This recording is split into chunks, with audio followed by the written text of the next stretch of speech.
এটা তো আছে, তবে টুকটুকে লাল রঙের কাঠগোলাপটা আমার অনেক দিনেরই ইচ্ছে আমার ছাদ বাগানে লাগাবো। ইচ্ছেটা এবার পূরণ হলো। রাস্তা দিয়ে হাঁটতে গিয়ে হাসপাতাল কোয়ার্টারে দেখি মস্ত বড় একটা কাঠগোলাপের গাছ। মালি ভাইয়ের কাছে চেয়েতেই মালি ভাই একটা ডাল দিল আমায়। সঙ্গে সঙ্গেই কিন্তু ডালটাকে মাটিতে বসিয়ে দেবে না, তাহলে কিন্তু চারা তৈরি হবে না। একদিন রেখে দেবে ডালটাকে শুকানোর জন্যে।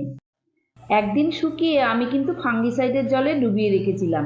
তারপরে রুট হরমোন দিয়ে আমি গাছটিকে বালিতে কিন্তু পুঁতে দিয়েছিলাম।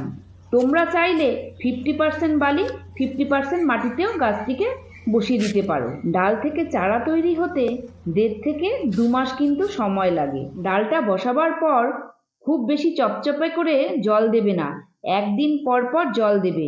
বেশি জল দিলে ডালটা কিন্তু পচে যাবে। 15 দিন পর দেখো